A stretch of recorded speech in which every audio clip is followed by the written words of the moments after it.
So now are we doing picks or Parlay Pals? Well, I just wanted to say the guy who did the randomizer, he sent me an email. And said? I just wanted to tell me that he was the one that did the randomizer. Oh, I think he's going to reach out to you about some modification. Oh, an updated version for the randomizer. Since we're talking about it, let's randomize it. All right. Well, you know, let me just... I don't even want to do this. Who cares? Wait, what? What's up with this? Wow. I did you a favor. I picked one that I knew was going to lose. Wait, you're out, Rick? You're out? You're done? No, he's fine. I mean, the way I'm being treated, I don't know if I even want to. All right, let's randomize it. I was like so excited to go to you guys. I mean, what about that? Yeah, you were so excited to go to me that it's like, we don't even need them. Forget them. So excited. Wow. And you get welcomed back. Oh, Helwani. With the last How about pick. that? Helwani first, Frank second, Connor third, Rick fourth. Yeah, after he emails with the randomizer guy. What a shocker. Yeah, that is weird. That is yeah, highly randomizer guy suspicious. put the fix in. By the way, bigger fight, Diaz-Paul, KSI-Paul. I'd say KSI Paul. Wow. Diaz-Paul. I mean, what does bigger mean? That is true, yeah. I don't know. Like, what's the bigger fight? Like, what is capturing the imagination of people worldwide? Teenagers? Yeah, Diaz-Paul. But yes, there will be more people stealing KSI and Paul. Oh, jeez. The amount of actual eyes on it, I think it'd be KSI Paul. I know I'm not allowed to say this to our audience. You know, they get very offended. I really like this KSI fellow. He's such a lovely guy. I mean, behind the scenes, he seemed like a pretty chill dude. Not just behind the scenes, in front of the scenes. No, I know. Yeah. I'm just saying, you know. Yeah. In case they switch it off, you know, we saw what MJF did to Frank after he Yeah, that was pretty rude. Oh, that was very rude. I really enjoyed how much he wanted to beat me in darts. Same with Cody Rhodes, still talking smack behind the scenes, by the way. I feel like all these people are pretty... They're pretty competitive. Yeah. Yes. I feel like that's kind of how they got to where they are. Yeah, it's a good point. All right. I'll go first. Tatiana Suarez. Yeah. I don't blame you. There she is. I can't really blame you. I had a feeling someone was going to take that. And I'm thrilled to be the one. Tatiana Suarez. Minus 750 for Tatiana Suarez. Finally coming back after almost 4 years away against Montana De La Rosa. If she is who we saw her as 4 years ago. One-way traffic. Yeah. I mean, the stats that she put up prior to this layoff are unreal. Yeah. She's like she led the strawweight division in like almost every statistical category. All right, who's next? That's me. That brings us to our man Frank. Let's go. I have a bit of a twofer. Yes. Oh, if that's allowed. Good shot here. Yes. What does a twofer mean? Well, look, I really want to pick on the Paul and Fury fight. Go ahead. But it's not open on DraftKings. So if it is open before. Yeah, let's set a deadline. 5 o'clock tomorrow. 5 o'clock tomorrow. All right, 5 o'clock on Thursday.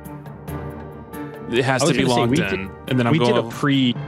We did a pre-pick before. I'm okay with that as long. Yeah, as but this is real sketch. Like, why isn't it up? You know, like it is weird that they have like a lot of the boxing fights for February 25th up there.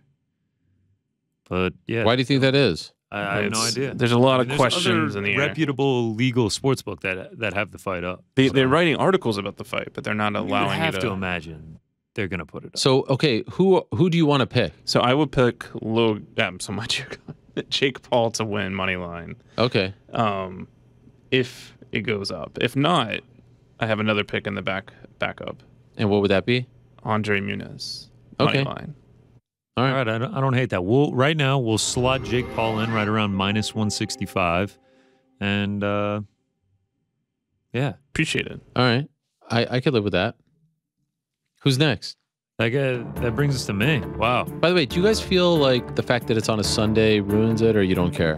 I'm actually looking forward to it more. You know, Saturday will be dedicated to KSW, Bellator Dublin, right? UFC. Then Sunday afternoon I'll pop on Paul Fury. All right. I'm actually going to head to Bellator Dublin. Head over to beautiful Ireland. Honestly, for a second, I thought you were actually going to Dublin. No. If I'm going to Dublin, I'm going for Katie Taylor, Amanda Serrano. I will be taking Kieran Clark. Okay. Ireland's very own, minus 410. Okay. That gets to plus 126. 3 legs in. Rick to go. Here we go. Now, I wanted to take Muniz. Do I do that? and then I give a backup, or how do we want to? You know what? You have a twofer as well. I think we should do that. No, I feel like you're squatting on your spot here, Frank. I mean, it's eventually going to be made available. Okay, right? Yeah. It has to get put up. So I think you should take it. Yeah, I was going to take Muniz. I don't mind taking somebody like Salecki, who I think is good money. It's but eventually going to be made available. Going to be my pick. All right. Yeah. Great pick. All right, so that makes it Thanks. Tatiana Suarez, Jake Paul, Kieran Clark, Andre Muniz, plus 227. I like the way we sprinkled those out there. We got a little Bellator, a couple UFC picks. Yeah. We got the Paul. It's a two-dayer. I kind of like that. So this is going to be interesting because then the Parlay Pals is going to be up and high on Saturday night, and then it's all on me on Sunday. I love it. Maybe if we get that far. A lot of pressure. You feel good about it, Frank? It'll be nice. I feel great. If I'm able to get my pick right, I'll be able to kick my feet up early. What time am I coming over on Sunday? Watch party? Yeah, Frank, come over. Yeah, we'll talk off air. It's a Sunday. See, now he's gonna flake out. Now that I'm What the actually hell down for the call. All right. Look, we're going. We'll be there. Classic. I thought this was just one person. I mean, come on. I was gonna bring the missus with me. I feel like Frank should get a job with MVP. He loves the MVP fighters. He's a huge Jake Paul fan, huge Amanda Serrano fan, loves Ashton Silva, like one of your favorite boxer, right? Absolutely. So there you go. All right, what else you got, GC? Yeah, let's jump into the weekend events. Let's start. What better way to start? Feels like I'm just coming here week after week and trying to spread the gospel of flyweight unders. Last week, we get it done in the first round. It feels like they don't even really make us sweat. So you're going to have a hard time convincing me to not take a flyweight under, and I don't really have an issue with taking this one. Charles Johnson, yes, he does go to his fair majority of decisions for his career, but 9 of his 13 wins have come via finish. And then on the other side, Ode Osborne, a friend of Flyweight Under Nation, 10 of his last 11 have ended in the first round. We're getting this one under 2.5. We're getting it at minus 120, another playable price for this. And I have no issue keep on riding the train. We're 7-1 so far on the year. Only loss was that road to UFC one. And we'll try to make it 8-1 on Saturday afternoon. Next up, I feel really bad about this one, especially after the performance she went on in that interview. I had already played it, though, and I can't cash it out at this point. Gabriela Fernandez money line. How could you do this? She doesn't even have a real photo over there. I mean, that's a real photo. It's just a little bit pixelated. You are talking about the LFA flyweight. No. Like, that photo is in fact fake. It's like the lighting is horrible. You can't pick that. Listen, it's now lighting, everything about it. I mean, it's very low quality. It looks like it's old, but that's all that Google provided for me. It's a win-win now. Either Jasmine wins and I get to emotionally be happy, or Gabriela wins and I get to be, financially happy. The reason that I did play it, I do think she's just a better striker in this situation. And another thing that she has going for her is that she is around the same size as Jasmine, which is uncommon when Jasmine gets in the octagon. I mean, most of the time she's fighting much smaller opponents. Her last performance didn't exude a ton of confidence for me for this Gabriela fight. She is a debutante, but I feel like unless Jasmine can get it to the ground, which she certainly can, I mean, this is a very close fight. That's why it's lined where it is.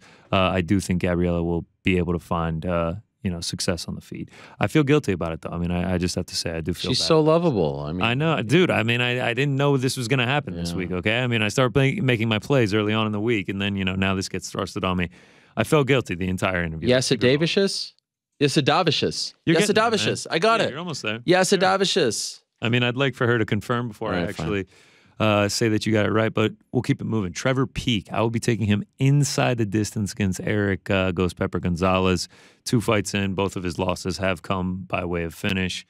Trevor Peek, 7 wins, 7 knockouts. Could be a one-trick pony, could be in trouble here if it goes deep. Hasn't really tested the gas tank. But I think this one's going to be fireworks. I don't expect it to go to a decision. I think they're going to come in here and just throw him. Trevor Peek usually throws caution to the wind. He looked good as a dog on the Contender Series. In a fight that I don't see going to a decision, I felt like I should get better odds by just taking it inside the distance. I do think he finds the knockout at some point. Next up, your boy from Canada. Actually, is this the double Canada fight? I believe it is. Yes, Michael. Yeah, I mean, I think it's going to be another fantastic fight. This main card is sneaky, could be sneaky fun. I'm just going to take this one fight, doesn't go to a decision. I lean Mike Malott. I mean, he did me good against Mickey Gall, but there were some dicey moments, and against Yohan Lainez, who does have knockout power. You know, if he does get caught, it could be the end of the night for him. And that's why I am going with the fight doesn't go to a decision.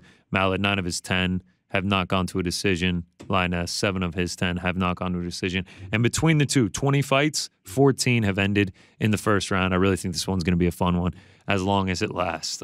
Rick, your pick, man, my guy. Have not faded this man yet, have been backing him every time he gets into the octagon. ANDRÉ MUNIZ, 3rd-degree black belt, absolute beast. It is a pleasure watching this man work. I mean, if it gets on the ground, I think there's a very good chance that Brendan Allen is going to be in some trouble in this one, and I don't see why it's not going to. The Jacob Malkoun fight, he was able to get him down 7 times, 7 of 14 on the takedowns. I mean, we've seen him get taken down by Kevin Holland, Sean Strickland, Kyle Dawkins went 3 of 5. And ANDRÉ MUNIZ, he's found a way to get it to the ground in every single one of his UFC fights. I don't really see why this one is going to be any different. And when it does get it to the ground, either he's able to find a submission or he just dominates from top position. I mean, if you go back and watch that last fight Brendan Allen had against Krzysztof Jotko, slips on a kick, ends up on his back within 15 seconds. Sure, he was able to get good position after that, but that was against Krzysztof Jotko, not against ANDRÉ MUNIZ. So I favor MUNIZ here. If it stays standing, Brendan Allen probably will just run through him, but I think this one goes to the ground and MUNIZ finds some success there. To the main event, I do not have a side in this one. I will just be taking the under. I mean, these are 2 finishers that can also get finished, man. I mean, I think this one is going to be fireworks. That's why I like this main card as a whole. Spann, he's got KO power. He's got that guillotine that he can lean back on. Krylov, 4 of his 38 fights have gone to a decision. So 34 fights have not seen the cards. And then Ryan Spann, 13 of his last 15 have gone under the 1.5. Feels like he's kind of one of those just get got guys. So I feel good about the under 1.5 here. I think this will be an exciting fight, especially throughout the first round. Over to Bellator. By the way, hate to interrupt, but a tweet here just came through from Jasmine Yazadavicius. It's okay at Connor Burks. I forgive you. That really happened? Yeah, she was definitely 2 minutes watching ago. the show. Wow. Hashtag stay vicious. I mean, that makes me feel even worse. You really had to interrupt him to let him know. I mean, it just came through. It just came through the raw wire right now. I just saw it. I'm sorry. Oh man, she's watching right now. Chances of her She coming came back on the show, probably feeling pretty good. Comes on with the fantastic camera, the amazing setup behind her. I mean, the setup was unbelievable. The depth of the camera. I mean, Frank couldn't stop complimenting on her microphone. I was it just was blown away. Oh, did she have a mic too? No. Oh. I'm afraid I thought to the say audience sounded pretty anything. good. I thought everything about it was fantastic. I thought everything about it was fantastic. I mean, I feel terrible. Now you guys are mocking her mic. Do I go and I bet on Jasmine to even it out, and then I just lose money no matter what? But I feel better as a person. Here's the question. This is where this gets dangerous, man. Now you're betting with your heart, and we don't want you to do that. The one question I have though is, you can nullify the bet, right? What do you mean? You can't just cancel the No, this bet I cannot. Okay, all right, fine. Listen, say no more. All right. I feel terrible. I mean, no, I'm listen. sitting here. This is the. By the way, listen. It's a win-win. Jasmine wins. I'm happy. Why do you think I don't make bets? Why do you think I don't make public picks except for Parlay Pals? In real time, seeing that though, I'm devastated. Sorry. I mean, just like it's it's tough, as they say. All right, it is tough. It is tough. You're right. I mean, wow. I mean, this is just sorry for guaranteeing throwing me you off. another losing week here. I mean, it's just like No. What kind of person? Jasmine comes on the show and then I was surprised. I Not put my gonna heart lie. and money in there. I mean, this is just All right, Bellator. Bellator 291 over in Dublin. I mean, I'm just shaking up here. Jeremy Kennedy. I think the wrestling's going to be too much for Pedro Carvalho. I think he's going to be able to get this one done. Just unrelenting. If you go back and watch that Sanchez fight, he just found the success on the ground throughout the 3 rounds. I think he'll be able to do much of the same here, and I think he gets it done. Over to 1 on Prime 7. We're hitting it all. Trust me. I'm going to sneak in a KSW bet, too. I just haven't gotten the lines for him yet. I'm going to go with De Andrade to get in the rematch after the fight ended early because of a groin shot a few months ago. De Andrade was finding so much success throughout that. I felt like, he was just a better fighter that night. I don't see why much would change. I mean, Lineker is aging, and Andrade is just going to continue to get better as he gets older. I think he's got this one in the bag unless Lineker catches him with one. Obviously, that's always an option. But I feel good about this one. I think he gets it done this time. And then you just talked to him. Jake Paul money line. There it is. I think he knows what he's doing in this boxing landscape right now. I think there's a reason that he so badly wanted this matchup. I think he really views this as a winnable fight. I've doubted the guy a couple times before. I mean, heck, me and Rick definitely put some money on Anderson Silva last time around. Oh yeah, that failed. You guys were super confident. Yeah, Rick was a little more confident than me. I'm waiting for Jake Paul to text you now and be like, I forgive those guys for betting against me. I took their money. No. But yeah, Jake Paul. I'm riding with him. It looks like the line's going to continue to move towards Tommy Fury. Maybe I should have waited a little bit longer, but I locked in Jake Paul at -165. So yeah, those are the singles. Gonna find a way to get a KSW bet in somehow. So I'm just covered on all promotions. But I got the one. I got the Bellator. I got the Fury Paul. I got the UFC Apex 70. And then let's keep it rolling. 2 quick parlays. Tatiana Suarez, Joe Selecki. That main event under 3.5. I want to add the under to another parlay, but I can't get overexposed. I can't have a repeat of the main event at UFC 283. That was just a nightmare. And then Bellator 291. You know we love to do it. You know we have to do it. Just a nasty squash match parlay, -900s, -1000s, -400s.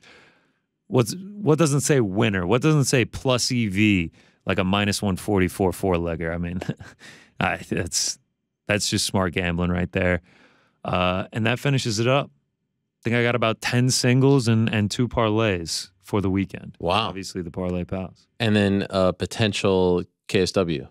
Potential KSW, potential, bet on Jasmine just to get my money back. Oh, yeah, that's true. It's just like I got a lot to think about. Still a work in progress. Still a fluid situation. Golly.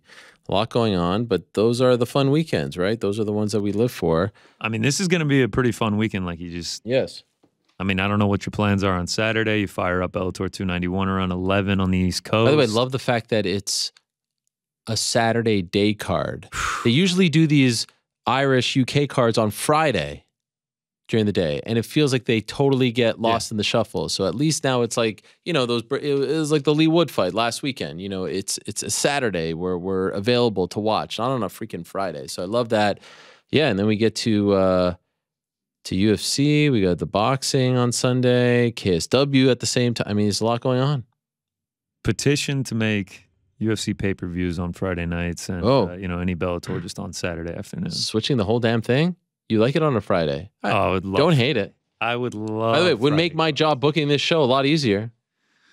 Would make my life gambling on every single card a little bit more seamless.